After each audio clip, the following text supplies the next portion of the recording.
Alright, cool.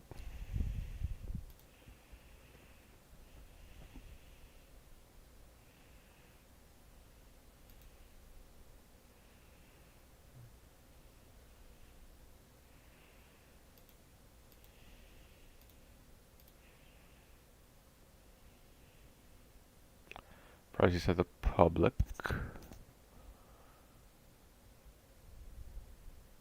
Here we are. At night.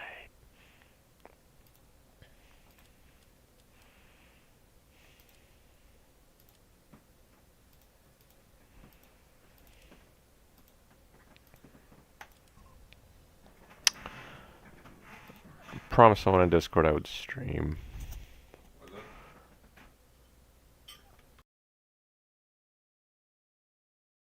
Promised someone in Discord I would stream. Well, I guess it's kind of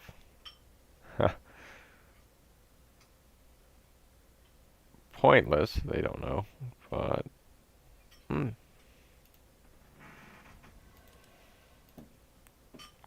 guess I could catch the VOD afterwards.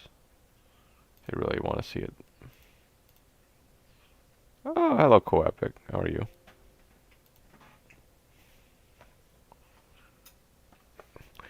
Yeah, you're, I think 2 minutes late at this point. I hope you can hear me.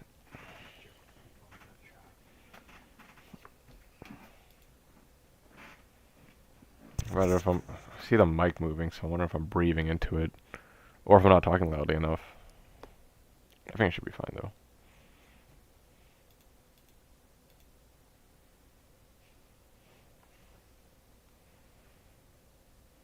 Perfect. Thanks.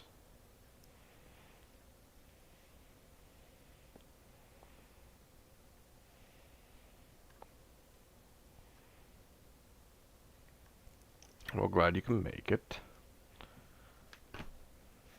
Just staying for a test. And using Blender. Also, I think I figured out a way in order to start streaming SFM. My grandma, so I can't play. Aw. Glad you can be with us, so I guess you can at least watch.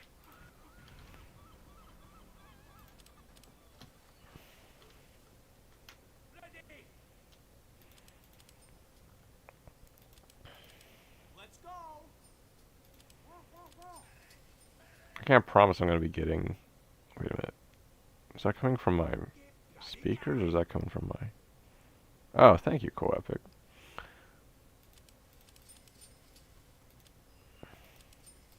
I like it too. I feel like a million Deutschmarks.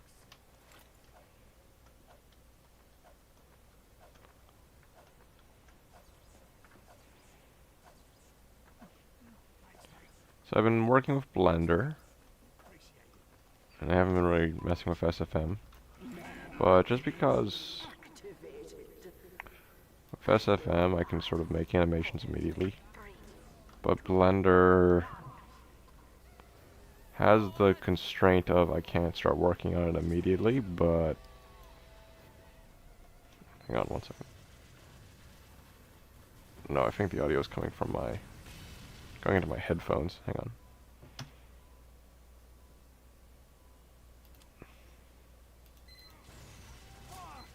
Speaker, where's the... Because I don't want it coming out of the, I think I was revolted. I don't think it's coming out of... I think it's coming out of my headphones. Not my desktop. I'm not sure if you guys can hear the game. You can hear my mic at least. I guess it would be more concerning. Well, I guess I wouldn't have the headphones plugged in if I was just using the desktop audio. I mean, I guess you can see it and hear me. Oh, you can hear everything? Okay, that's good. I'm not going to worry about it then.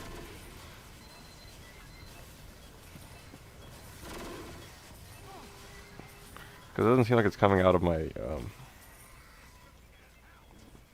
think it's coming out of my headset, not my speakers. So I can hear it coming out of the headset because it's wrapped around my head. It's not really on my ears. But when I change the speaker volume, it's not changing. But that's alright, we can work with that. As long as you guys can hear it, I'm not concerned. I can hear it too a little bit.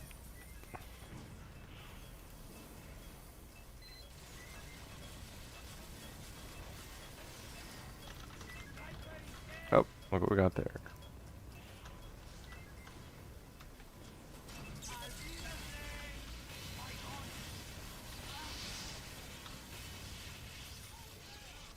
It's wrapped around my neck, I should say.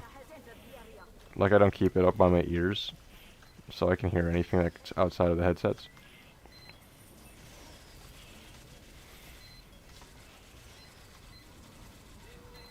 So the microphone is like right next to my mouth, but the headset themselves are wrapped around my neck.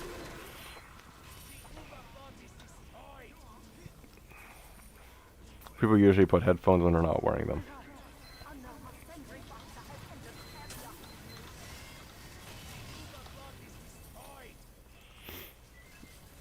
So anyway, as I was saying, let's just talk about using Blender. Why it's so wonderful, why I've been using it. Hello, under and over.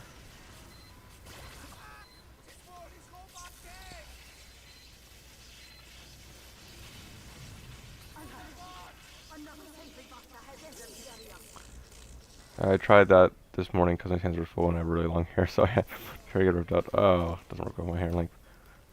I guess my hair is longer than it usually is, but my hair is short in general, so I'm able to do it without any issue. Oh, here you go. Pyro. We bring up Pyro is a really ballsy move. Oh, I got Kritzkrieg, and it's advanced. I used to do expert matches a while ago. These are pretty relaxed games for me.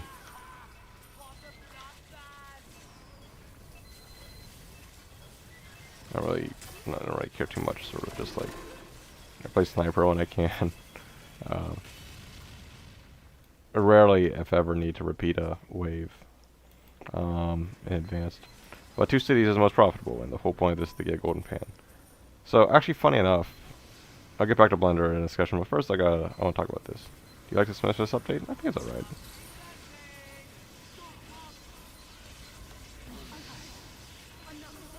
I think it's good. I haven't looked at the cosmetics. I don't usually. I probably should find cosmetics I want, because if I ever want them in the future, they always become expensive because they're no longer available. I'm not like someone who goes after unusuals. I probably could afford them now, but I don't know. I just need to point. Cosmetic Crate this year is one of the best, to be honest. Okay, I'll actually take a look into that. I think I saw that especially for Smiths, I think I saw that there was a gas mask pyro. This looked like a World War I soldier. Something I was considering getting my hands off of because I really like that design.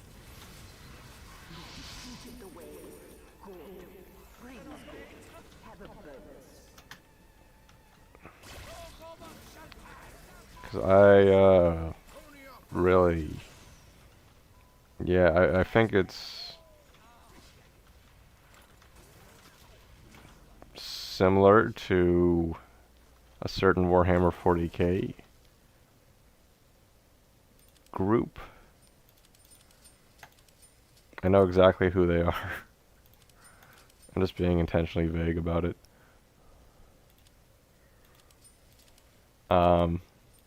Yeah, it looks really cool. It's a really cool aesthetic and design. I would like to have it.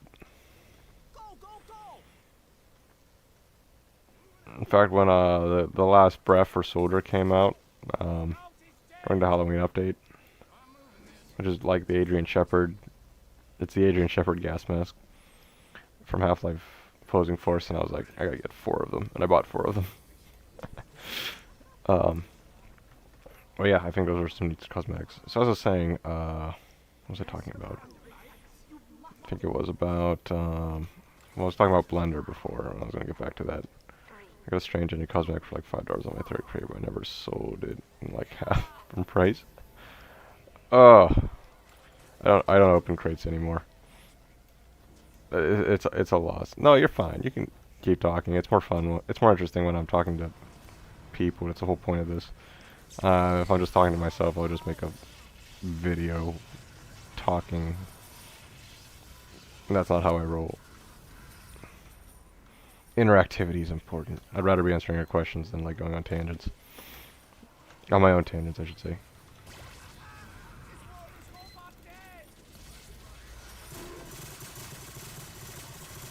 Alright, let's see if I can knock out this medic.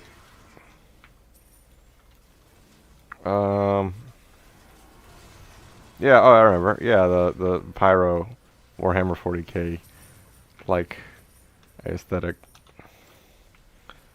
I'm like, it looks really cool, and I'd love to have it. I like live streams more than edit videos. Sure, edit videos are pretty flashy. The streams are like talking to people and doing stuff at the same time.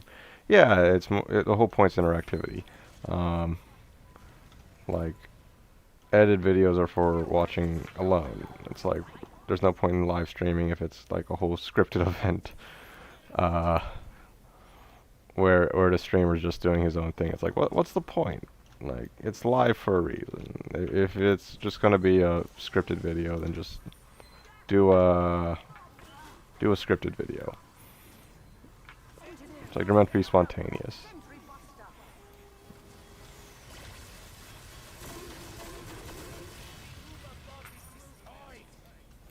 I don't get scripted live streams at all. It's like, at that point, just make a video.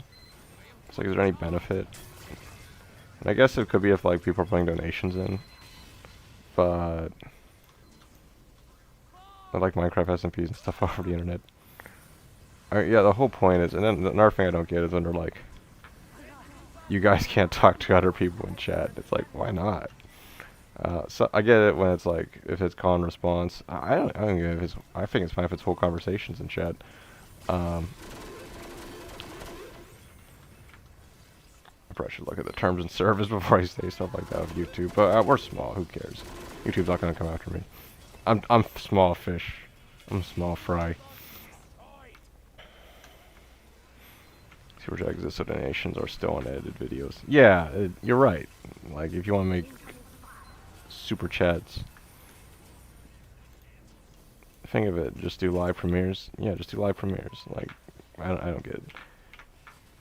The whole appeal of this is I can play a game, I can do something that's different than what I usually do, which of course are those higher quality, takes a long time to make, 2 like 30-second to 3 minutes, 5-minute videos. This is something I can just start up, talk to people, talk about subjects, have fun playing a game. This is sort of what they used to do, where people would play games and just talk. But I'll say it's gotten definitely a lot easier to make this than what I wanted to, which was years ago. At the same time, it means other people. Oh, I said a 3-hour live stream is like going to a 20-minute non-live video.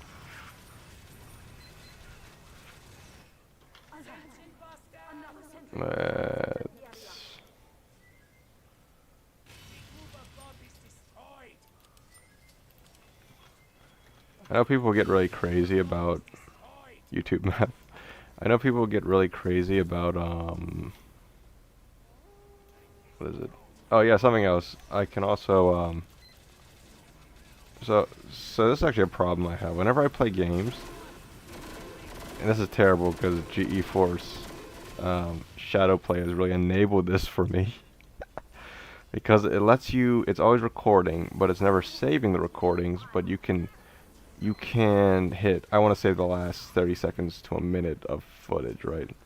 So I don't have space, or I don't want to just record, or maybe I'm playing games and I just want really interesting moments to happen. I just want to record those, and like, it can take a few hours before something really nice happens. But I mean, because the bar for me as far as what's a really cool event is low. So I hate that on my graphics card stuff. I love clipping funny moments or cheaters. It's useful in my opinion. Oh, I have that on my graphics. Yeah. But my bar for what is funny or for what is cool is so low that I get a kill with a sniper. Like, I get a headshot with a sniper rifle. I'm like, oh, I gotta clip that. That was good. Oh, I headshot a scout? I gotta clip that. So I used to have terabytes of storage space, and now I have none. I have like 20 gigabytes of storage space left because it's all filled with me hitting the hotkey to record because I did something like, ha, that heavy died a funny way. I'm gonna record 30 seconds of that. So sometimes I have to go back and like actually watch what I did, and then I'll laugh at it again. I'll be like, this isn't worth sharing though. But the worst thing is I have clips where they really are funny, or they really would be worth sharing, putting on YouTube. I just haven't taken the time to make it a worthwhile video, because I don't want to just post like a 5-second TF2 clip and be like, hey, look at this. Like, it has to be a compilation, or I have to add some more quality edits to it to make it more worthwhile and unique and unique to my channel, as opposed to just being a gameplay clip. People do that. Yeah, I know. But another thing you have to consider is the way YouTube works is they say you have to have like a specific audience, specific people you're appealing to. And if you're going to do something more radically different, you should make a new channel. So I'm a little stuck because I did SFMs and sort of like, okay, I guess my channel's like an SFM channel, right?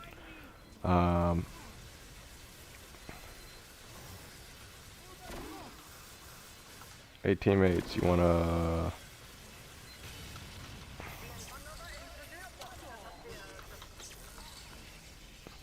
Thanks, Scout. Anyway, so I was saying, if I do something too different, then I'll end up getting...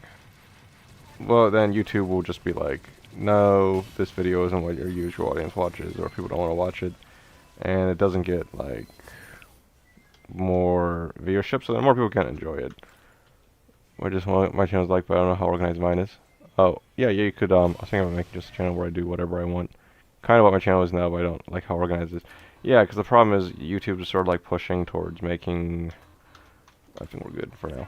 Making channels very specific. Okay, there's a engineer there. Making channels very specific as far as their subject matter. Which I guess makes sense. But I like to be diverse as far as my subjects that I cover. And it just makes it oh, okay, I got it. Alright, we're good. I can make it difficult to address all the subjects I want. YouTuber are free channels do one for career has fun. Yeah, that actually describes it pretty well. That's sort of my issue right now. Oh, I'm gonna die. I'm gonna die. I'm gonna die. Okay. So what I can do is like but they don't do it with shorts. Shorts I think runs by a different algorithm, so why YouTube's still pushing shorts? You know, I should take advantage of shorts. That actually might be a good spot to put my funny gameplay clips, as opposed to putting on my main channel. I guess my main channel I could put animations and stuff, and then shorts I would put those funny gameplay clips, which is sort of what I do already. It was sort of like use stream clips as shorts.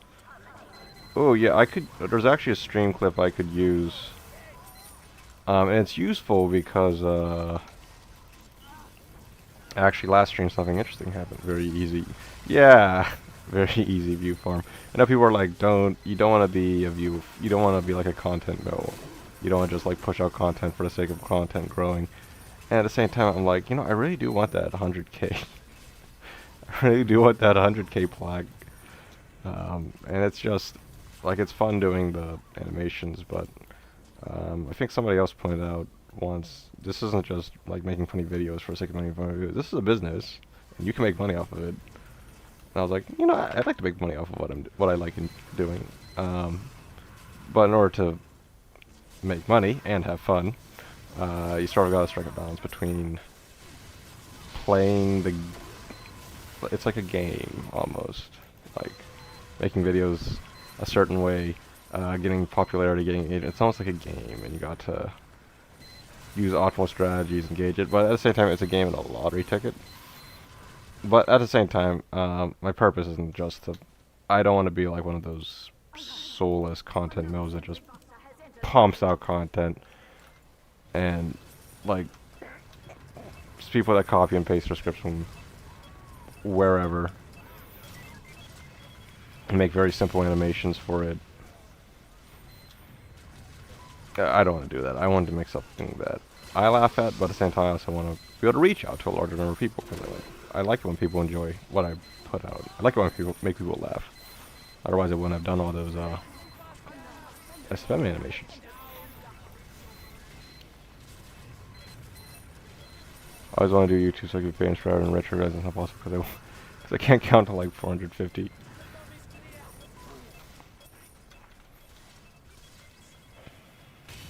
I don't really want to be, well, how do I say it? I'd rather be rich than famous. Like, I'm not someone who's like, I gotta make it big. Everyone needs my name to be known.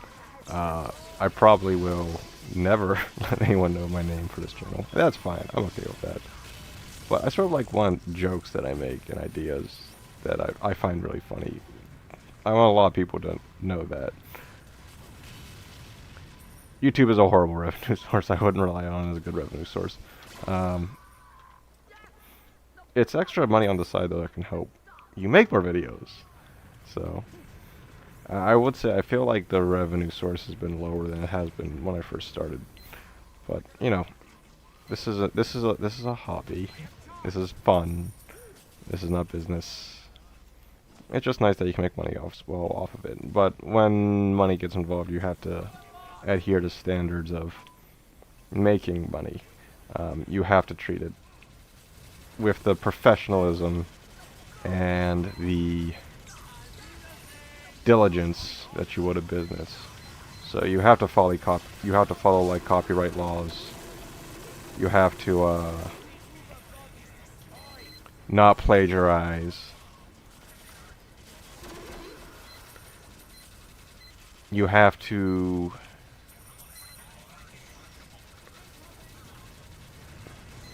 not steal, not deceive, not lie, you know. But you can do all that and still have fun. It's like...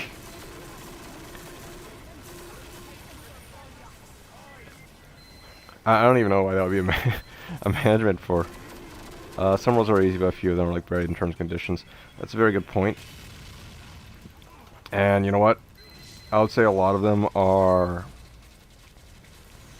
I'd say there's a lot of confusion about what are rules and what aren't rules based on what you see. Did virtual market manipulation? You know, I haven't heard of that. What was I saying? Yeah, talking about rules and conditions when you're on YouTube. And this was especially relevant to me. I guess it's a topic I would like to talk about a little bit. The lolly chop incident. I probably should get boulder resistance so I'm not immediately murdered. What? Unready, going to go AFK for a bit. Who is that? Is he Pyro? We can go without him.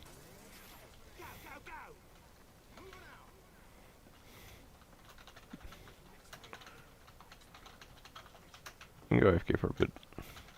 Hold it down.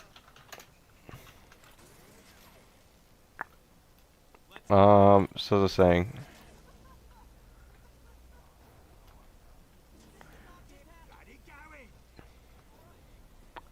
I'm not saying we don't need him, but we don't need him. It will be harder, and it would be better if we had him. We'd probably get done with the wave faster, but he can go AFK. Yeah, we can keep going for the wave. I'm sorry, I'm having fun, but I'm also like, I want to pan, so, you know. Time is pans. That said, I'll talk about, isn't this on advanced? You can't do without one player and an expert. Yeah, this is advanced. It's two cities. Two cities has the best return on investment for man up mode. So I always do that. It's because the professional kill streak weapons are very lucrative when you get them, and they drop decently frequently enough. Also, the specialized ones, you can get some money out of them too. So, doing this, if you're going for the golden pan, which I am, you can get some decent.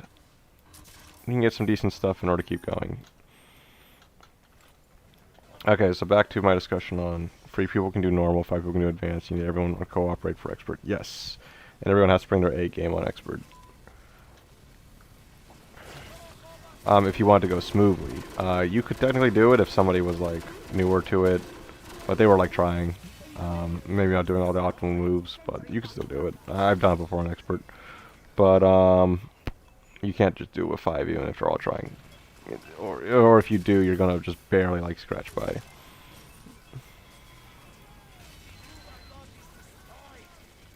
So anyway, what was I saying? Oh yeah, I was talking about YouTube and rules and terms and conditions.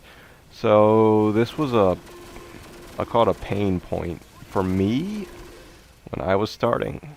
I tried down an expert. I tried hard to do what you need the optimal stuff, and it was impossible. Yeah, no, if you want to interrupt me, go ahead. I don't care at all. I don't mind. It's sort of like talking around the Phillips space. So I'm like trying to like stay on topic, so if somebody's watching, they can follow it. So pain point for me, and you'll probably see this too. And I guess this is just sort of, no one's gonna hear this, but again, filling up space with talking. Yeah, if you ever want to say something, I can always talk about something else. But fill up space for talking. My experience with YouTube has been over the years. I've read their terms and conditions. I read their help articles when I was making stuff. I sort of tried to keep myself informed about how to create videos appropriately, especially when I turn on monetization, where I could start making a little bit of money on it. I want to make sure I'm not doing anything illegal, and I'm not going to get sued. So what I did when I was looking up the terms and conditions is basically you can't use copyright content at all. You're not allowed unless you get explicit permission from the copyright holder to create the video. And if you've been on YouTube for any amount of time, you can see that music, I think, is a great way to keep you interested, but music is the easiest way to get your money. Sad SpongeBob sound effect. I'm trying to think what a sad SpongeBob sound effect would be. Ding, ding, doo. Oh. A great way to keep you interested, but music is the easiest way to get your money. Full womp.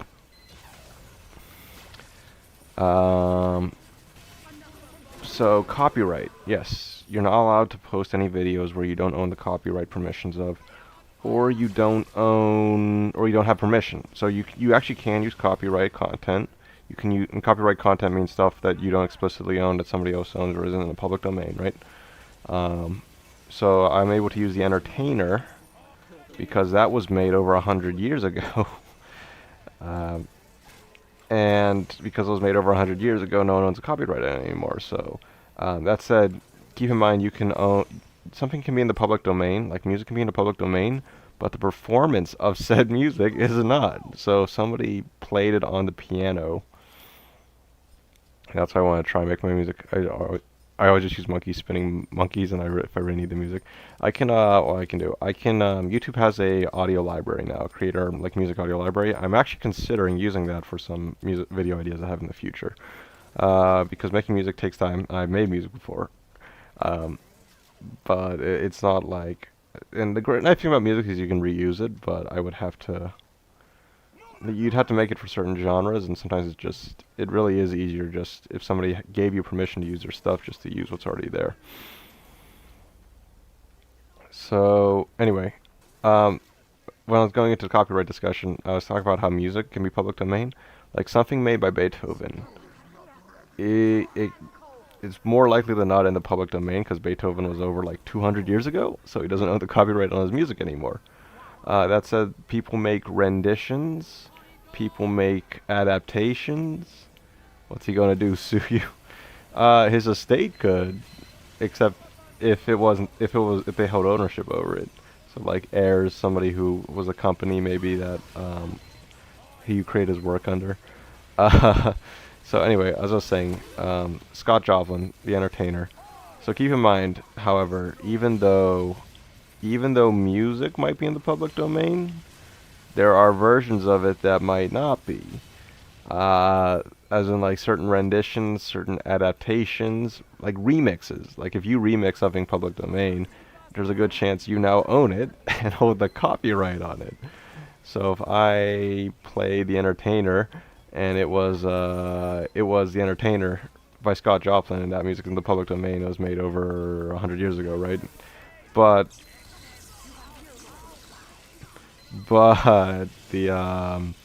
the music I played was an adaptation by a company, and they changed some notes or changed some aspects of it to make it their own, and then that's where copyright can sort of get complicated.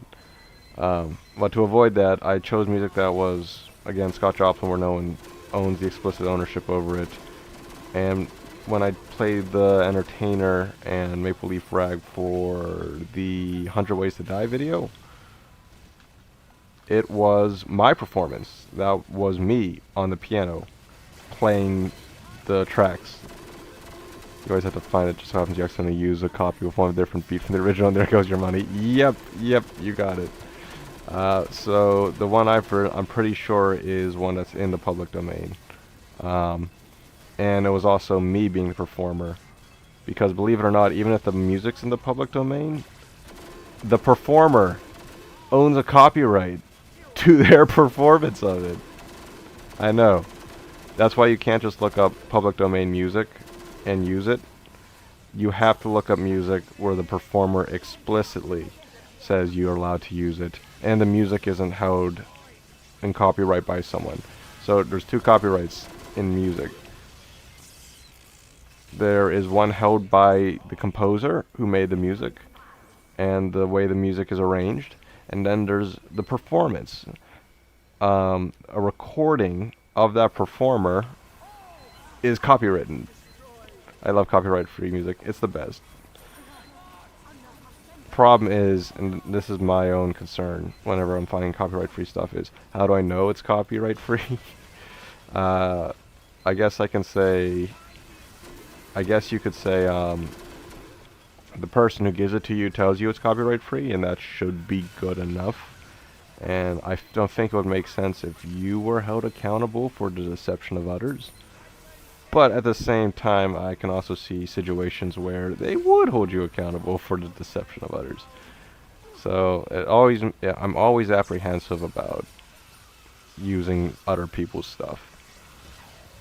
And so I'm always apprehensive about using other people's stuff without explicit permission. So like when I make videos, when I stream videos, when I make animations, I always look for permissions pages from the, why didn't you look it up, said the judge. Ignorance is not an excuse. Because I didn't have it, my friend did. Well, I said, if you got copyright music off of a source, at least you can have the defense, they lied to me, they didn't do their due diligence, and it's not gonna, it's a small amount of YouTube money for a small YouTuber. The chances of it going to court are very small, but still, you want to follow best practices always, because like why add extra risk? Why add unnecessary risk? For like software companies when they're looking at licensing from, like it's very important when you're a larger company, especially. Counter, I'm getting sued for copyright. Counter sue. He blackmailed me. Fake right.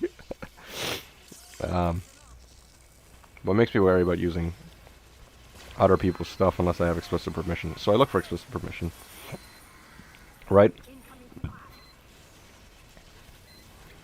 And so, like, my videos, I make tons of Valve animations because Valve gives. Have you already run into unfortunate situations like those? You know what, GeoEffect, I have run into copyright claims. I actually ran into a copyright claim on my Entertainer It wasn't a, well, it wasn't a copyright claim. It wasn't like a takedown request. Yeah, it was a copyright claim, not a DMCA takedown. So they just said like, the music you use is made by somebody else, and like I say, really self-known Google Music tags and 2 scared for some music permission. They said the music you're using in 100 Ways to Die is copywritten. And I'm like, what? No, it's not. And it was said it was this recording by another performer I never heard of. And I'm like, no, that's not possible.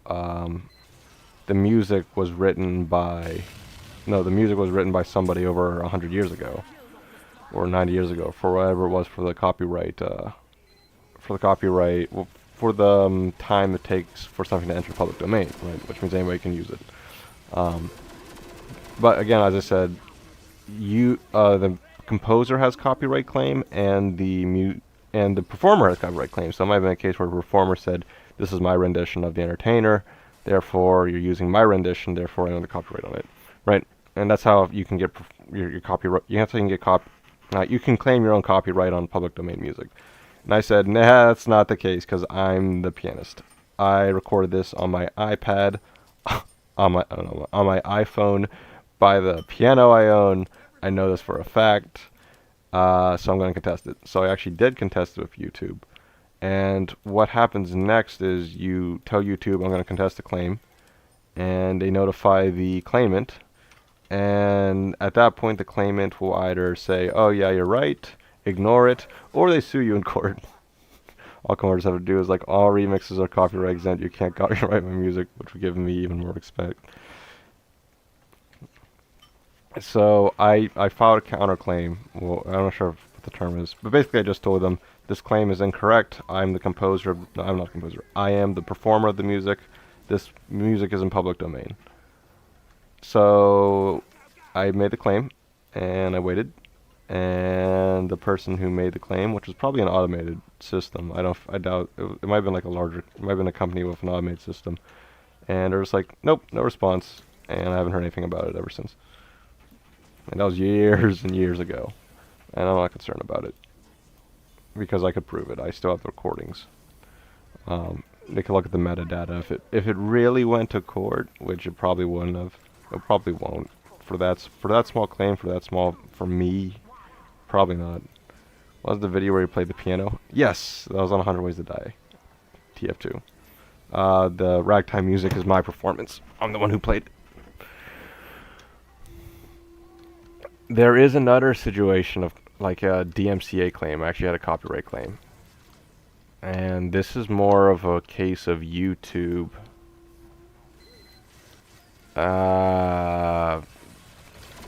This is more of a gripe I have with YouTube itself. Because I made a video. I actually got a DMCA claim on it. And I got the name of the person who was doing the DMCA claim. Imagine copyrighting music. Imagine copywriting music was played in real time. How scummy if it was AI. So it's not, I don't think they were being scummy. I think they were just using the automated system, and like they didn't respond at all to it. And I think it was just them. They set it up. I think it was a legitimate performer too. I think they're just setting it up so they didn't get their performance stolen, which is understandable as a person, probably even a smaller performer. So I think it was just a matter of them putting the claim through and the system automatically detecting it. But I did actually have a copyright claim. And I did have a copyright claim on a video. Okay, I had a copyright claim on a video. They fought they legitimately thought I stole their idea. And I talked to them, and I'm like, I didn't steal your idea. First off, it was a meme. I remember what happened on YouTube all the time. People would come on YouTube, someone can file a card and get your address, and if you don't respond, they don't respond and take your... Yep, that's still the case. That is still the case. They'll file a claim. So they'll file a claim on your video, and if you want to remove it, you either have to convince them to this is still in effect, and this is the story I'm talking about. So you either have to ask them to take it, to remove the copyright claim. Okay, you either have to ask them to remove the copyright claim, convince them to remove the copyright claim, convince the person who made it. Yes, they get your address if you try and counterclaim. You are correct. If you try and put a counterclaim, you have to send your address because at that point it goes to court essentially is why, because YouTube is like, this is now a matter of copyright. This is now a legal matter, so you have to give them your address, and you have to settle it legally through legal channels. You generally can't imagine how horrifying it would be for that. Well, it's horrifying for fake claims, but for real claims, because the easy lawsuit, money, yeah. Because copyright is, I think people like tend to forget, copyright is a legal issue because people can actually monetarily benefit from it. Like it wouldn't be different from someone making an invention. You go to a patent office. Oh, someone makes an invention, patents it, and instead of buying it, you steal their idea and start selling it. It's physical, but yeah, again, it's a legal matter. So it's pursuing a legal channel. But the problem is whenever false claims happen, and your channel can get penalized for it. Yeah, 3 strikes and then you lose your channel. But in real life, if somebody steals from you, you would contact them directly. But on the internet with the wider reach, 3 strikes you're out, restart pretty much. But on the internet where there's a greater reach of anonymity, there's greater reach and more anonymity. Yeah, and then you gotta you gotta give them your address. Womp womp. So as I said, I actually had a copyright claim, and I talked to the guy, and he's like, "You stole you stole my idea," and I'm like, "No, I actually didn't. First off, this wasn't your idea. This is a meme. Second off, there's another person who made the video with this idea before you did. So if anybody have a claim, he would have it. I didn't take your video directly, and I think it was just a misunderstanding, and I totally get it. Like, when you have an idea and you're a smaller creator and you're worried about people taking it, you can get pretty defensive whenever somebody takes your idea, right? But I had to like convince the person that it was not a matter of copyright infringement. Let's see what we get from Mann up. And I did. I actually did manage to convince them from their conversations with me. And they're like, "I'm so sorry." And I'm like, "Yeah, it's fine. Don't worry. Can you just tell YouTube to remove the copyright claim? Because I have the strike on my channel, right? Because of the claim." He was like, "Absolutely, sure thing." And and you're gonna love this. He sends an email to YouTube. And I wait, and I wait, and I wait. And I get back to him, and he's like, and he tells me like, "So, did they remove the strike yet?" I'm like, "No." And then I'm like, I don't think they removed the strike yet. You sent the email, right?" "Yeah, I sent them an email." "Okay." So then I send him an email and say, "Hey, he sent a request to remove the copyright strike. Can you take it off?" And I get like an automated, "If you think that this was made in error, then you need to contact them," and like blah blah blah, right? So I'm like, okay, I'll only just have him send another email. So I ask him, "Can you send him one more email just to get the copyright strike off?" He's like, "Yeah, absolutely." And I like give him the format like they want him to send in order to get it removed. And then he sends another email, and nothing at all.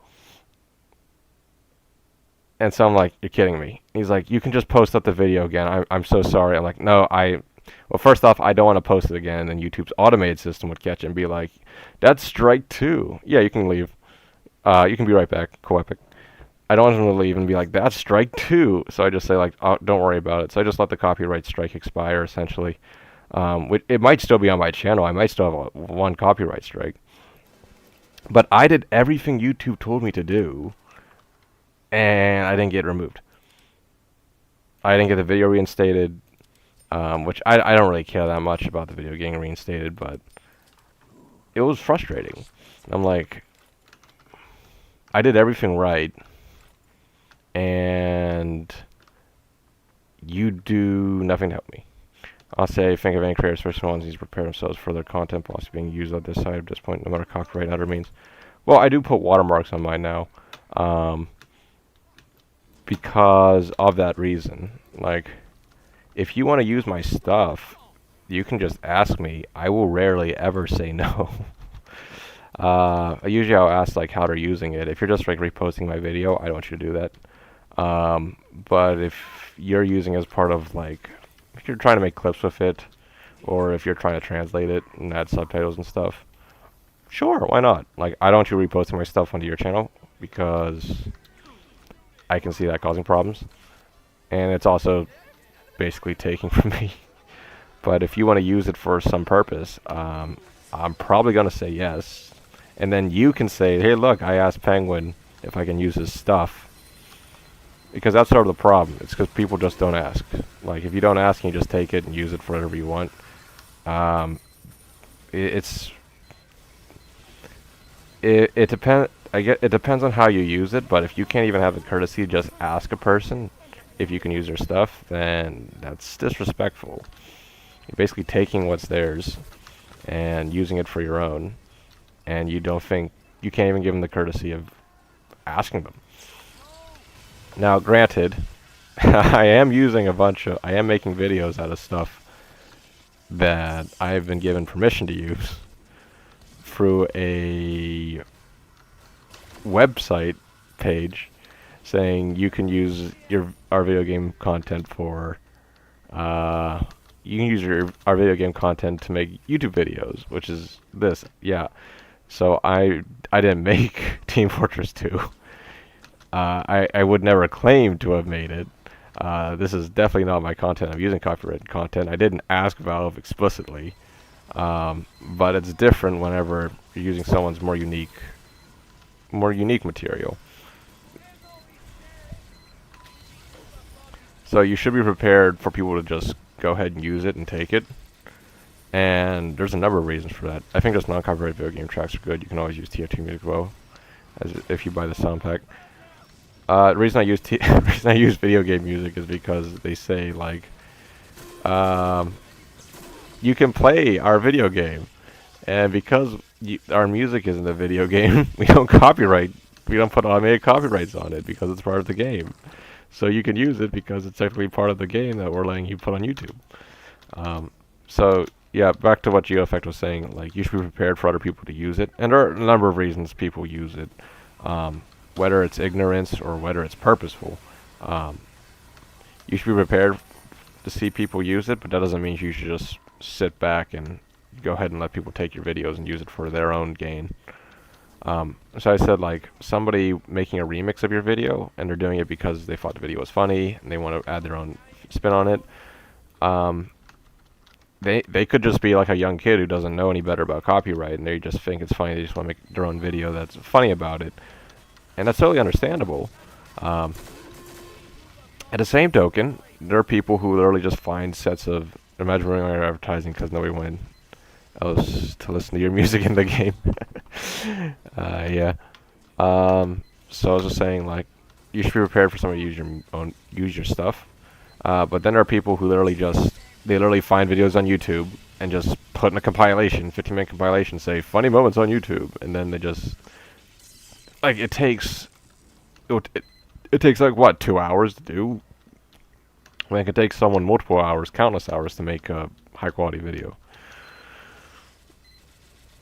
I have one compilation on my channel, but all the videos are my own, and I only did it once because YouTube now has this repetitive content policy where videos apparently can't be too repetitive, and oftentimes they're very vague. I think a compilation of TikTok trends stuff should be non-copyright. You know what? That's where I was going. That's where I was gonna go. Like, I took great pains to look online and make sure I'm following appropriate procedures as far as copyright material, and making sure that I am following copyright guidance. And then you have videos that are literally, they take a ton of TikTok videos and compile it. They get millions of viewers, and you better believe they're monetized. And it's like, you shouldn't earn money from picking other people's stuff. Yes, and that's why copyright is the way it is.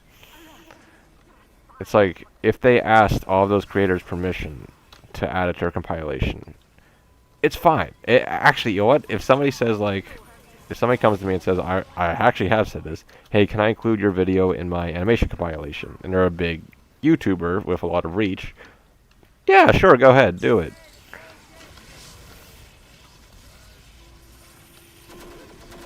You asked me, as long as you give me credit, because then it puts all the animations into one group. Now, I don't know if YouTube's policies will allow that because they don't want repetitive content. But like, if they're a big channel, they make compilations of animations or funny things or funny memes, and they ask you permission, and they link your channel in it, that gives you exposure to, and they got permission, like, where's the problem? But when you just take it, I just looked 31 minutes of label school TikTok 70k views. And when you just take it from somebody, though,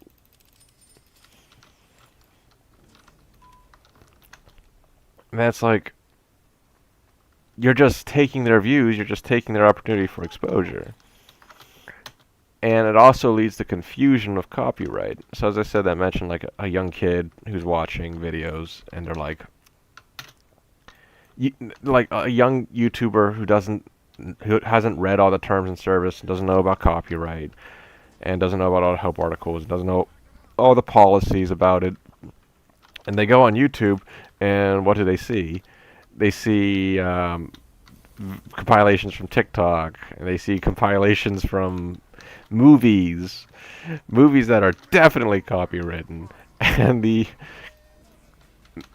creators of those movies will definitely enforce their copyright claims. But they see them still exist for a number of reasons. Maybe they just keep reposting them whenever they get taken down, and that kid's gonna think, oh, I could just use copyright content for whatever I want. And then when they get copyright claimed, and they get copyright claimed for the right reasons, there's confusion. It seems like, and then you gotta keep in mind, so, what was it?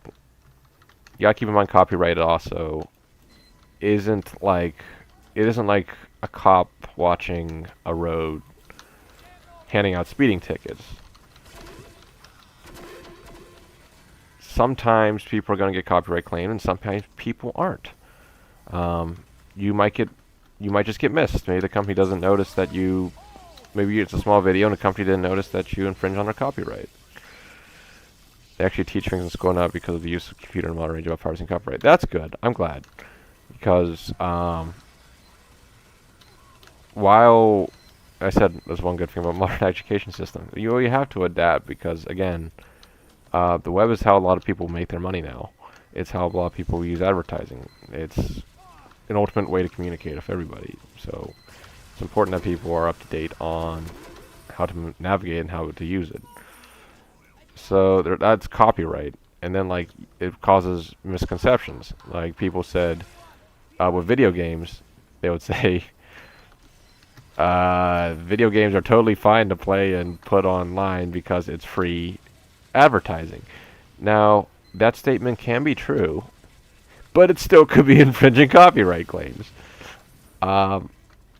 What people do is they say that, and they say, like, you're fined. Like the problem is, they don't say a company is not likely to copyright claim you if you are playing their video game and posting it on YouTube. They say they're not going to, and they won't legally do it, and that's not correct at all. What's being applied is a principle I learned about. Well, I guess because I'm not a lawyer, I have to be very careful with my language. But what I think I often see, if you copyright a game that's kind of cringe, it's happened. It's happened. Companies have done it before. I'm not going to name names, but I can tell you for sure I've seen people complain about copyright when people copyright their games, copyright claim. And then here's the kicker: they're well within their right to do so.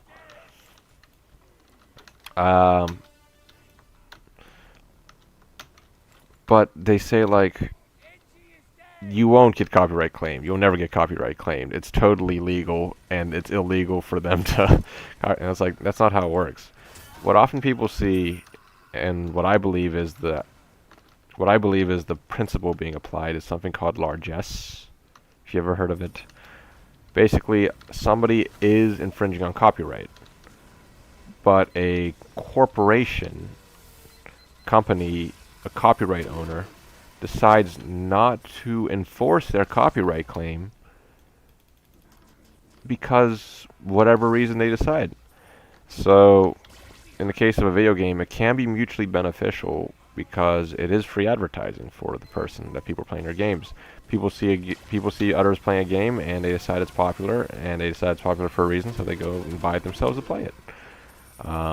But the copyright owner might hold a legitimate claim that you are infringing copyright because you're using their copywritten material without their permission. Like you're using their sounds, you're using their visuals, you're using their assets, you're using the game. But companies have thankfully decided more recently to people like the game, they record a game, get fun, they get views, game gets players, they both get money. That is often the case, yes. But the problem is people start to assume that, oh, they'll never enforce their copyright. They'll never force a copyright claim. They're not allowed to enforce a copyright claim. And then when a company enforces its copyright claim and legally enforces their copyright claim, people get surprised. Because the rules and the behavior is not consistent.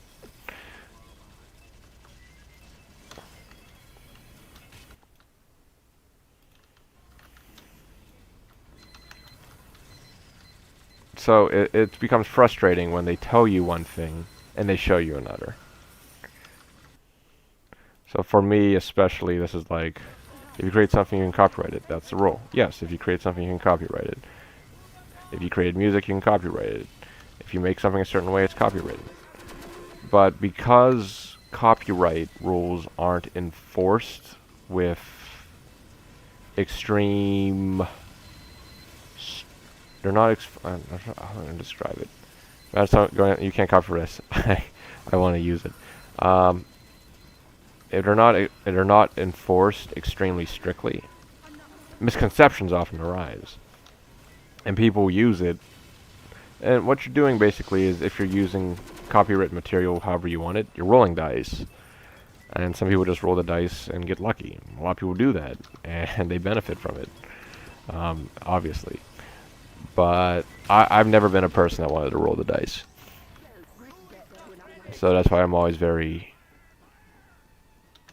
diligent, or at least I try to be, about getting permission to use copywritten material. So that's why I always that's why I always link my YouTube videos, like the Valve permissions page. It says or Bethesda's permission page, or Nintendo's permission page. Because now... It was sort of like this unspoken agreement. I've always avoided everything less specific stated as copyright free. That's a very safe policy. So I was saying, like, before there was this sort of unspoken agreement that you can record video games and post them on YouTube, and you can monetize it even, and your video won't be DMCA'd because the copyright owner decides, the video game creator decides not to, or, right? What I am happy about is that we've sort of gone away from that unspoken agreement, and now video game companies and publishers are being explicit and saying, hey, we made this video game, we would love it if you made edited videos, showed your gameplay on social media websites. We will, or monetize that even explicit, like Valve explicitly says you can monetize it on YouTube. And I'm glad that we've sort of like gone away from this unspoken thing where people are like word of mouth, oh yeah, you can do this, when even though the articles say that, and more explicitly saying, I should have activated my shield there. And more explicitly say, people like the game more if the devs are nice too. Yes, and people more explicitly saying, yeah, we can, what happened? I just died there. You can explicitly use our games for the purposes of creating videos. Oh, I screwed up. Oh.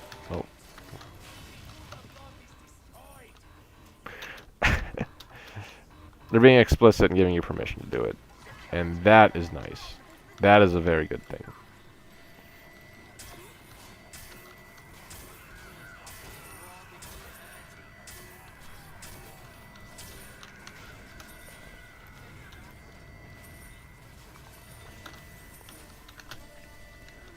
That's why I dislike Valve. That's why people dislike Valve. Those aren't nice. They aren't even there. They're enough to be rude in that time. I don't know. Valve devs could be rude. I don't have enough experience looking at it. Anyway, that's my rant on copyright.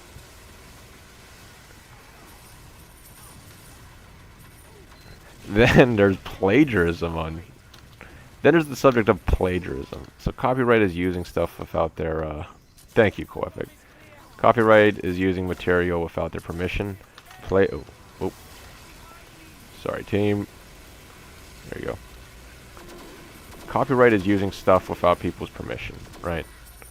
Plagiarism is claiming you made it.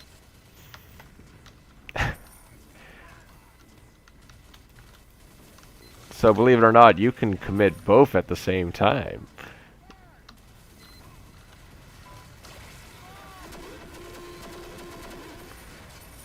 Plagiarism to me, and the fact people commit it is wild. Because like copyright, like if you did copyright infringement on something I made, piracy, plagiarism, copyright, the Free Horseman of I don't know or I know too well. Yep. Oh, that describes it really well. Cool Epic. I think I'm going to say that's mine. I'm joking, obviously. That's your statement. But I just want to say a joke that would tie in with the subject matter. The Free Horseman of I don't know or I know too well. Yes. Oh man, it's so easy for people to accidentally commit piracy on the internet. You're like, I want some free music, so you Google a free music website, and you find the free music, and you download the free music. Yep, piracy. You're a pirate. You're hard. You didn't know though. But yeah, it was ripped off the original supplier and then just given to you for free. Plagiarism is really hard to accidentally do. Yes. I don't know though. I will say plagiarism is harder to do accidentally. Yeah, there's a whole it's a hot topic because of a recent video that was done on plagiarism. Copyright, I say, seems... So even in matters of law, sometimes a consideration is intent. I've seen little kids do it all the time. Yeah. And little kids, it'd be more of a situation of... I don't know. First... oh, demo man. It'd be more of an instance of... it'd be more of an instance they don't know how to cite their sources, or they don't know how to... Like, you tell... I can see how somebody could accidentally do plagiarism if they're like amateur or beginner when it comes to appropriately doing research and citing your sources, right? So you're supposed to like write them in your own words.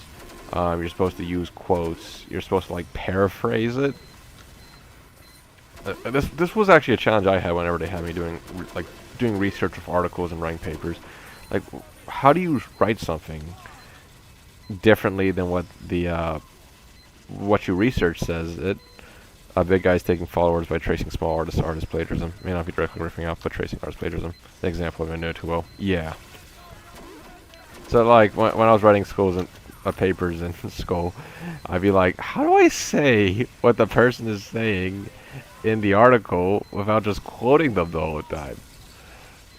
So you change things here or there, you change sentence structure, and you might not know that you're committing plagiarism because you're trying to say it in your own words. But basically what ended up happening was I would just have like citation numbers on like everything that I wrote because I didn't know how I was supposed to make it mine.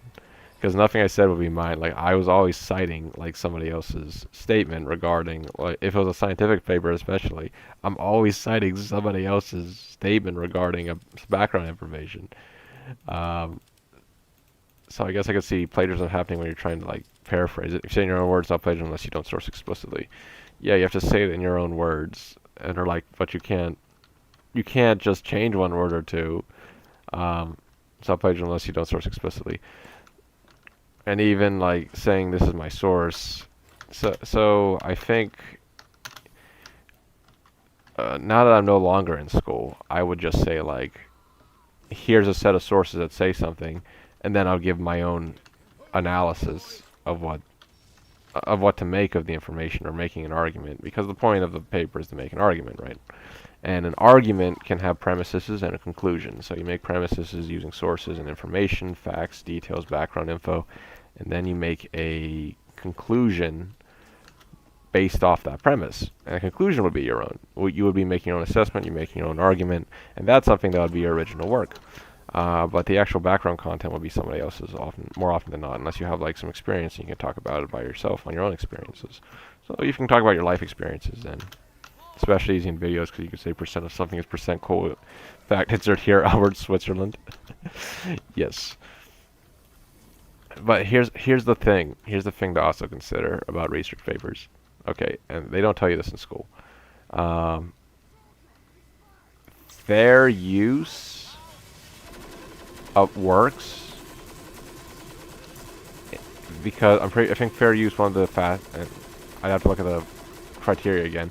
One of the facets of fair use is it can be used for educational purposes. And what's more educational than a school setting? Yes, that's right.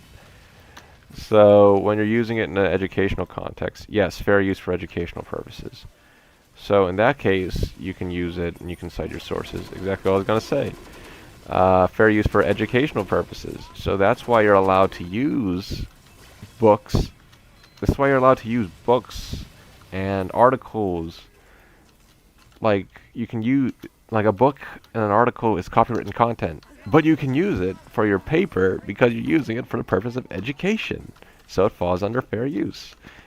Also, schools are private property owned online. Yes. Okay. Nobody will find out. So in school, you can use it because fair use falls under educational purposes. You're educating. You are learning, which is part of your own education. It falls under that fair use area. So that's why there's no issue with it. And I think that's a big reason why you would use fair use. Okay, but get this. If you're making your own book and you intend to sell that book to people, well, it's different than like Jaws, despite the being similar often that plagiarism and piracy is different than school. Yeah, and if you're making a book, and you intend to sell it, and you want to use some other books as like resources for it, guess what you got to do if you want to use those sources? You got to get permission from the authors. Yes, at that point you're making money off people's stuff. Okay, you have to get permission from the authors. You might need to get license. Yes, correct. And guess what people do off YouTube videos? They say those videos are theirs, and they say that it's their channel, it's their content, and they make money off of it. But where's the ask for permission part of that? And then people say it's fair use. So fair use would be copyright laws. But does it always fall under education? And people sort of like use fair use as this big defense. And oftentimes it is a legitimate defense. But sometimes, is it fair use?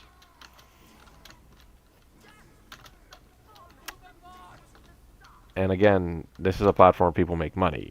It all comes back to, if this was all done for free, it wouldn't be that I made this video by this small YouTuber who made this video I made, Joe Plagiarism. So again, it's like, I feel like it's an important topic to discuss about copyright and plagiarism and use and permission. And it's just something I don't I had to look up. I basically had to figure it out on my own, long after I left school. Because you don't understand what royalties are, you understand what licensing is, how people make money in more complex ways using other people's copywritten material.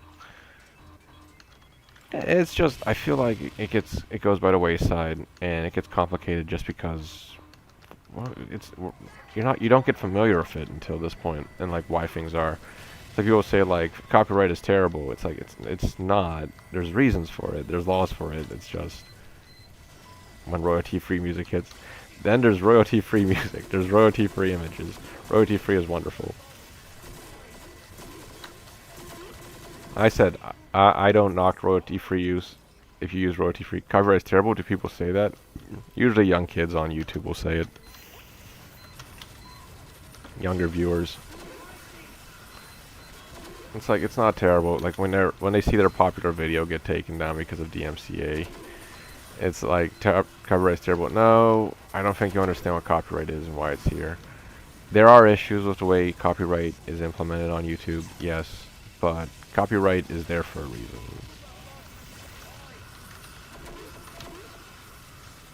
It's a protection, just like how we have laws for speeding.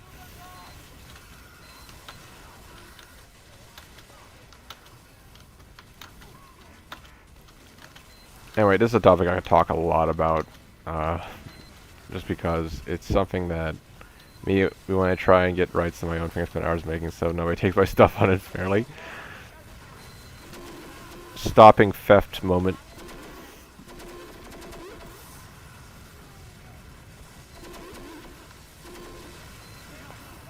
I said, and that's just because people just don't have the understanding of it.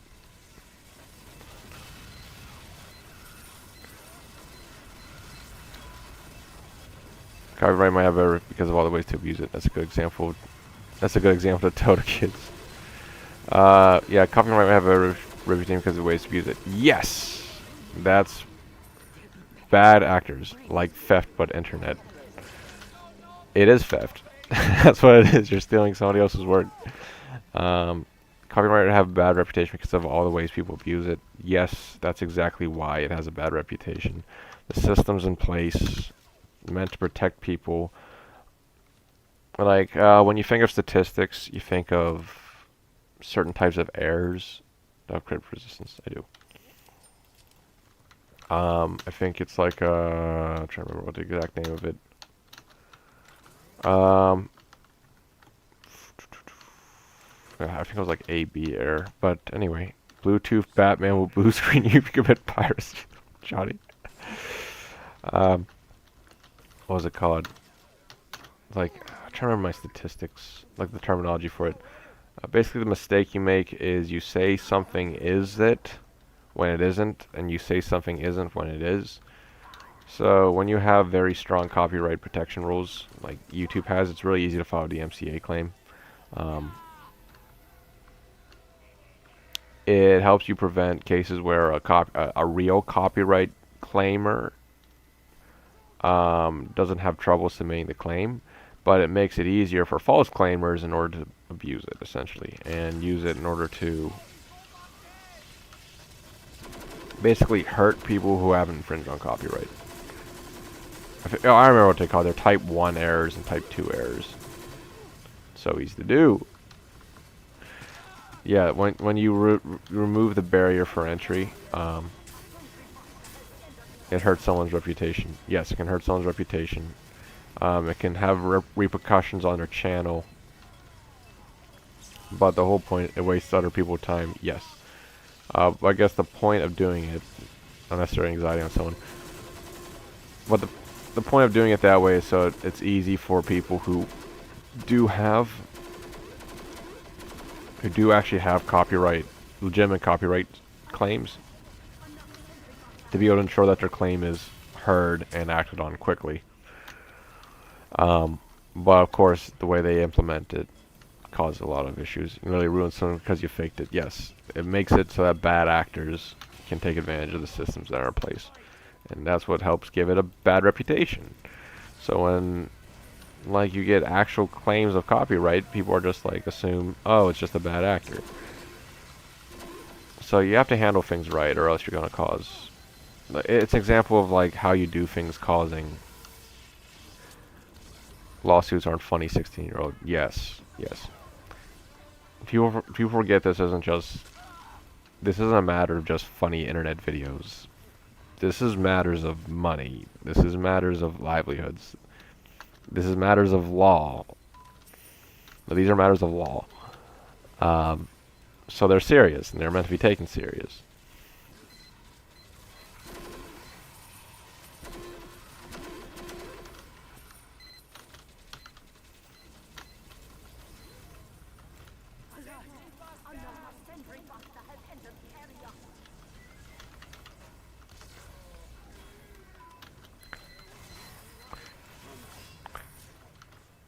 Which makes me not understand swatting at all, because you're actually calling police to a person's home. Like, that's like, just imagine, like, remove the internet for a second and just put that in a context of two people. Neighbor. Imagine just the worst case scenario first. You succeed in faking it. Someone's revenue is gone for the first time. 1 second. And they're one step closer to losing their current career. Yeah, and reputation is ruined because of a false claim. So it's important to understand both sides of the coin. You can't just say copyright is terrible. No, because then you're hurting the people copyright is meant to protect. But you can't say anybody should be able to submit a copyright claim, and then people do abuse the system, and it hurts other people. So it requires a sensitive touch. But you still have to make sure you do right by people.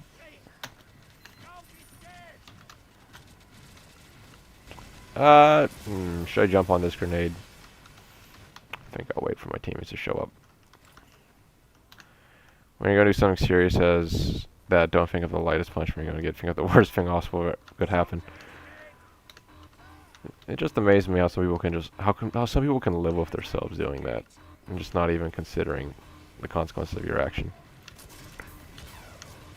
Oh, come on, Scout. I'll give you some heal. Here you go.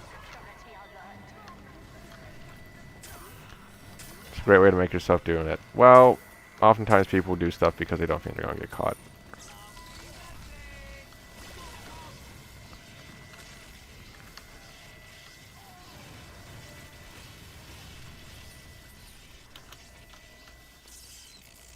And some people just don't have morals. I mean, I would say a lot of people do. I even go as far to say most people do. But there are people that don't. You notice them more.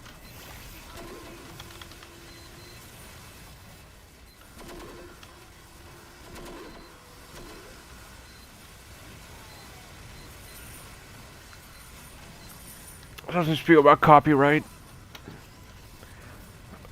I did say I could go on for hours on it, and I think I have done it.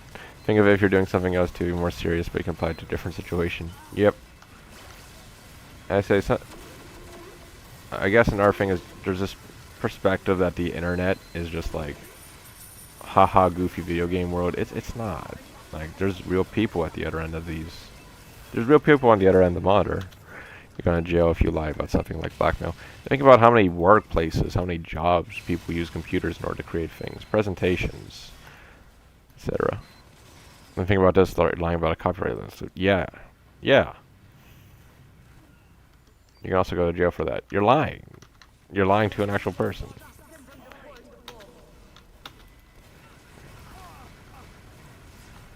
I think we're just disconnected. I think there's a disconnect.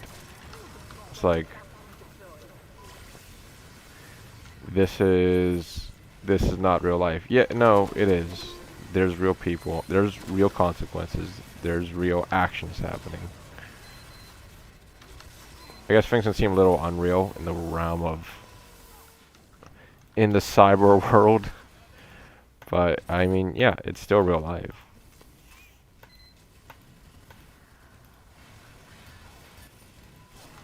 Real people, real consequences, real money.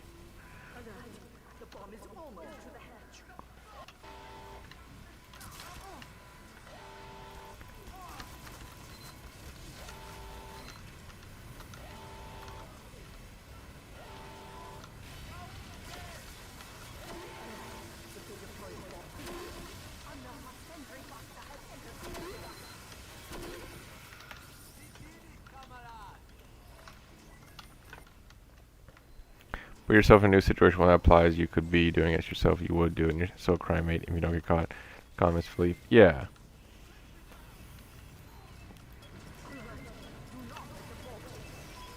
So just because the internet doesn't mean you should stop being the person you would be in real life.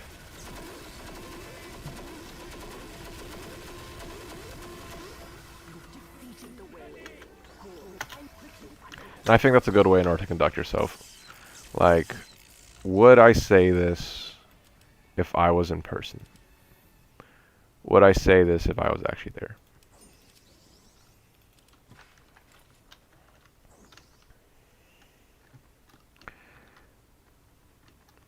It's like it's so easy to trace it back to you.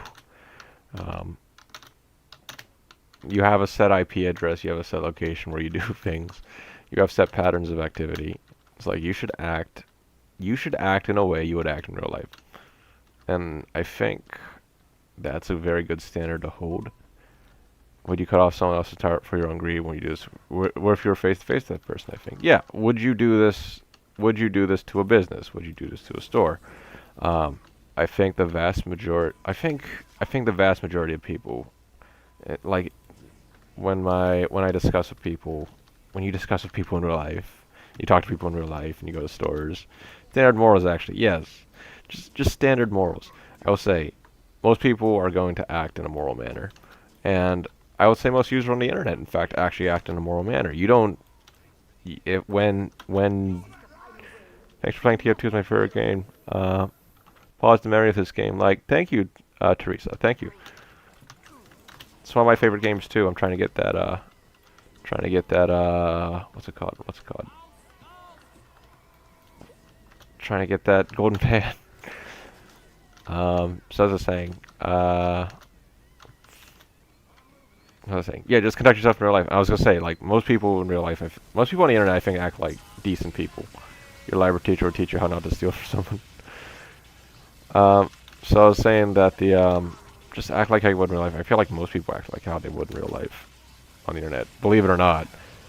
And like, you might be like, yeah, but I see all these crazy videos on the internet. Yeah, well, let's just think. You're probably not going to see stories about John Doe going on the internet, checking his email, and leaving a nice comment about a wedding, about wedding photos. You're gonna learn about Florida Man hunting alligators on the dark web. Something he does in real life. So there are some people who act the way they do on the internet, and they would act that way in real life.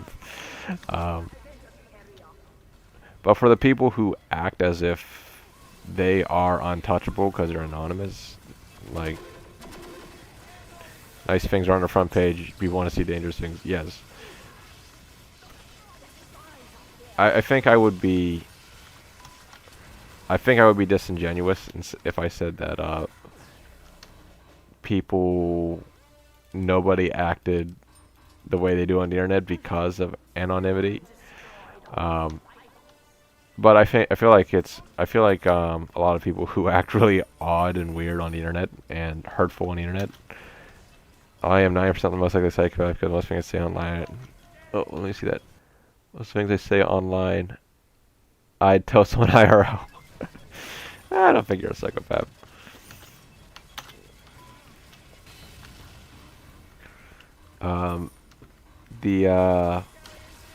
Yeah, but I think it would improve interactions for those people that act differently because of the anonymity.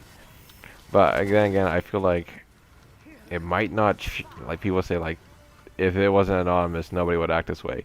It's like, I don't know about that. I think there's a lot of people that act really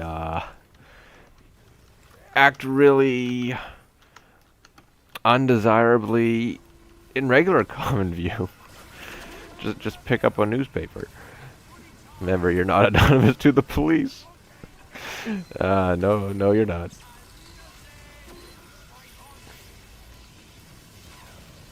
Oh, there we go. How'd you guys die?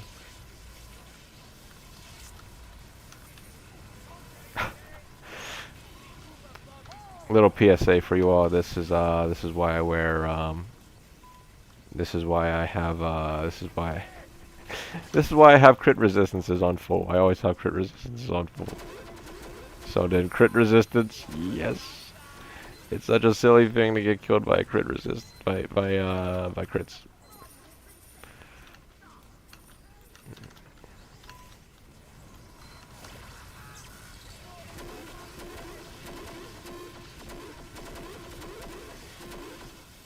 Just renamed the stream Penguins Fishing's discussions on copyright laws and acting appropriately on the internet. Then by res by the end of the match myself and give it when I die. Oh, and on this round when everyone has crits, cybercrime discussion instead of seeking the golden pan. Oh, I guess I got something I could show you guys when we're done with this. I was only going to do 2 missions. Let me talk about Blender real quick before this match ends, and then I will show you guys 2 things. And then I will get off. But first, Blender. It's wonderful. I actually think I want to start doing Blender animations for videos.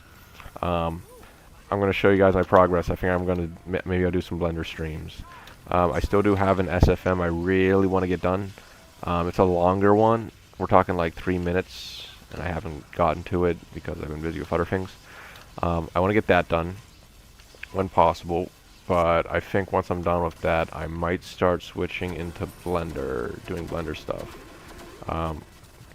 Because this sort of copyright conversation, I was talking about because when I do Blender, yeah, I guess sort of tangentially went into Blender because when I do Blender animations, I'm going to model everything. I'm going to make everything. It's literally going to be all my stuff. It'll be pictures of stuff if it's like photorealistic, it's because I took pictures of it in my house. So they will be 100% mine, which is really crazy to think about.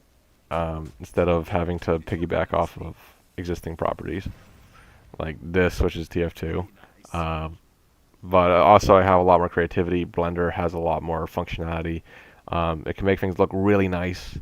I think it'd be like, I realize that my channel subscribers are all for SFM. So I still, not a single tour completion reward. No, not yet. Probably next stream when I do it, we'll get to tour 54. But I was saying, the Blender, I'll own it all and it'll look nicer. And I realized that this is a SFM and what I did in my channel. Everyone here, I'm here for channel likes the channel. Well, thank you, Cool Epic. I'm talking generally with like how YouTube works, especially now. But I guess it's still animation, though. You know, this is still an animation channel. I think this will be my animation channel. And it doesn't mean I'm like I'm never gonna touch SFM again. Obviously, I'd want to. But also with Blender, I feel like I can start to carve out my own thing instead of just being the SFM, TF2 SFM guy. So I think I might pivot a bit more into Blender, and I can make my own libraries, I can make my own models, I can be a lot more creative, a lot more freedom. But I'll still make SFM animations. Like, I'm not gonna turn away from it. And then I can play. It's so much future and it gets updated regularly. Yes, Blender gets updated. It recently got a big update, 4.0. SFM hasn't been updated in 10 years. So that should tell you all you need to know. Yes. So I want to start working with Blender. I want to start making videos in Blender. But I was still TF2, CSGO, CS2 is in my heart. I really want to get Blender myself. It has incredible potential. You know, maybe I could do some streams where we could learn Blender together.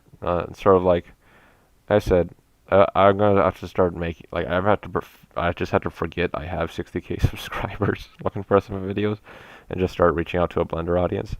So if you guys want to, if you want to watch too, that's wonderful. I'd like that. But that sounds like a great mess. In Blender, you can model stuff on your app. Yes, you can model stuff. You can paint the textures right there in Blender.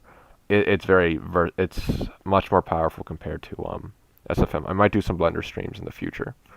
And I might pivot. I was thinking about making a whole new channel for Blender, but I think I actually might just use this one. Maybe we'll get the 100k with Blender. We'll see. But there's something I want to show you guys. So just to show you that my search for the golden pan hasn't been pointless,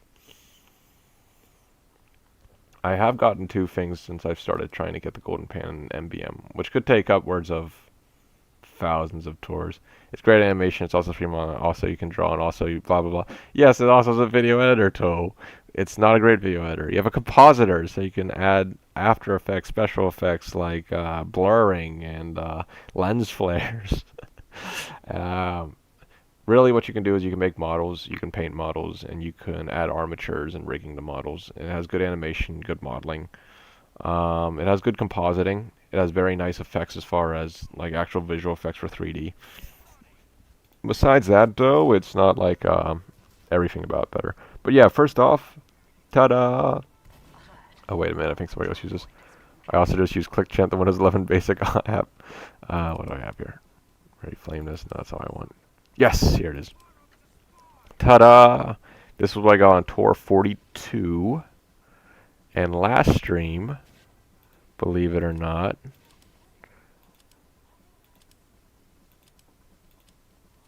I got this bad boy.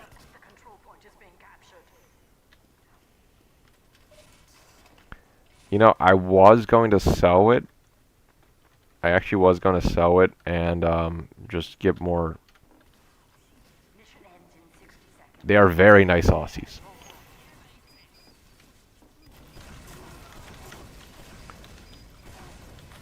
I initially was going to just sell them and use them to get more Tour of Duty tickets, but they're so nice. So I'm just going to hold on to them for a little bit longer.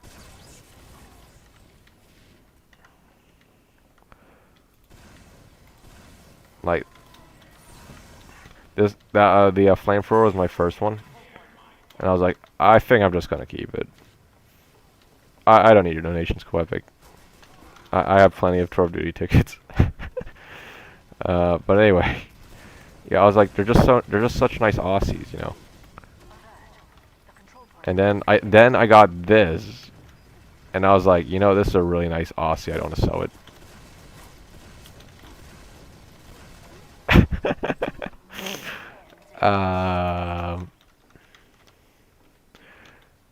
I'm calling it Islander next. Hopefully it's the pan. The whole point of these streams. You know what? Actually, there's a video I should make. Because believe it or not, I actually got the pan. Yes, I got the golden pan by picking it up off a dead guy. But I did get 2 kills with it, so I could record those. I could show those videos I made. Is that? That's my sniper. Imagine an Aussie and a pan the same drop. That'd be crazy. I actually managed to get the. I got the golden pan. Let's just hope you don't get a bloodsucker. Well, if I get a bloodsucker, I'll just sell it. Get more Tour of Duty tickets. So anyway, what was it? I was a sniper. A sniper on my team had the golden pan, and he kill-binded, and I grabbed the golden pan off of him, and I got 2 kills with it as spy. And I have those clips. You got on the Crockett. I think I actually hit something with Crockett.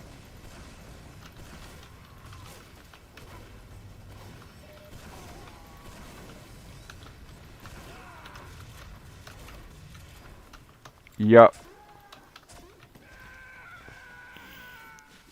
I almost got him. Oh, our spy got him. Anyway, so as I was saying, what was I saying? Yes. 2 kills with the pan, so I'll make a video on that. But yeah, I was like, yeah, I finally turned people to gold. I'm so happy. I don't need to do this anymore. No, I just don't need to do this anymore. I don't even want it. I don't want it for the like. If it was $12, I would just get it for $12.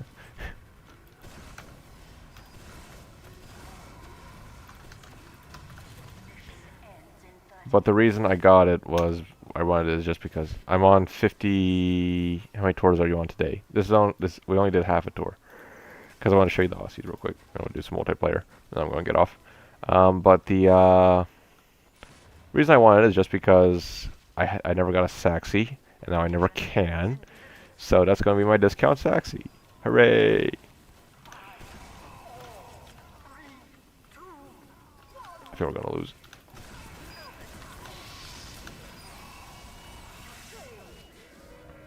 Well, it got ranked up a little bit.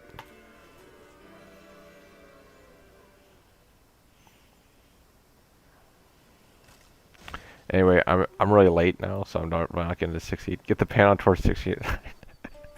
Oh, don't worry, we'll get to this tour 69. I just gotta keep doing more tours. You need to, yes. Hey, I got my golden flamethrower on tour 42. All right, I'm gonna do this last game, and then why are we kicking this guy? He might actually be a. All right, see you. All right, I'm gonna do this last one, and then it's gonna be it for tonight.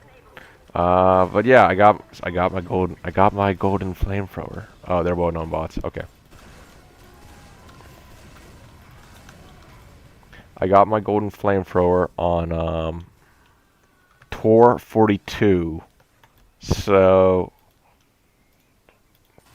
maybe I'll get something good on tour 69.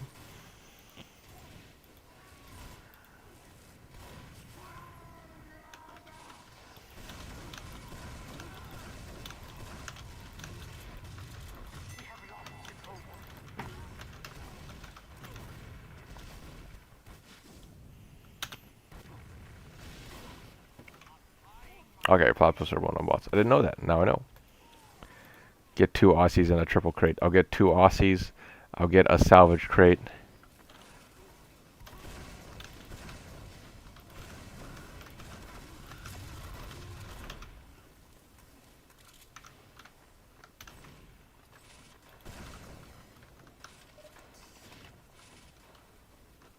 What is that?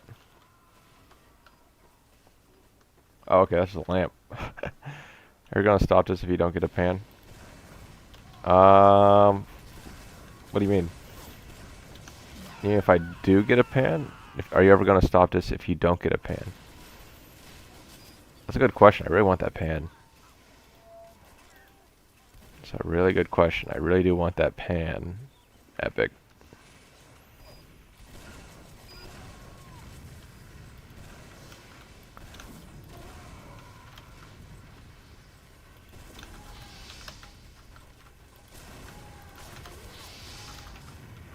Really want this pan. I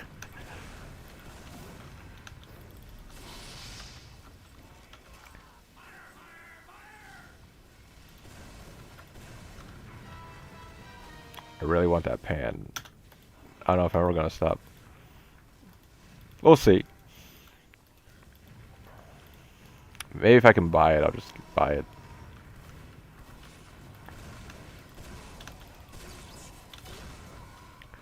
How is he still alive?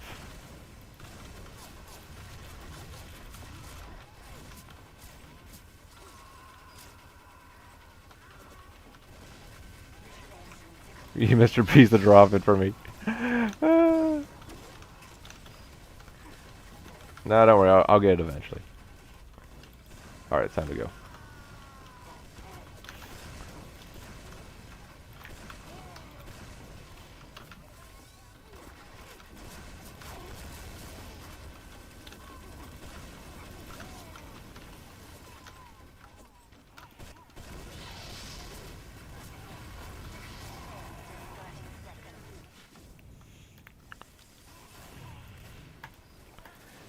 Either I'm gonna get a drop on it after thousands of tours, or I'm gonna buy it because the price is gonna skyrocket. The price is gonna die down for whatever reason.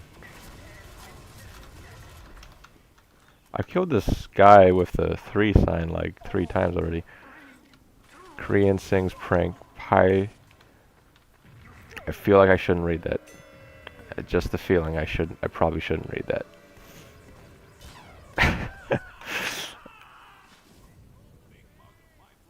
Is he taunting? I think he's taunting. Yeah, he's definitely taunting. Alright. That's enough for tonight. Well, I thank you all sincerely for being here. I think we got some people on an other time zone because I am super late when it's EST. But thank you for joining me. Next stream, assuming it's either gonna be a Blender stream or if it's a different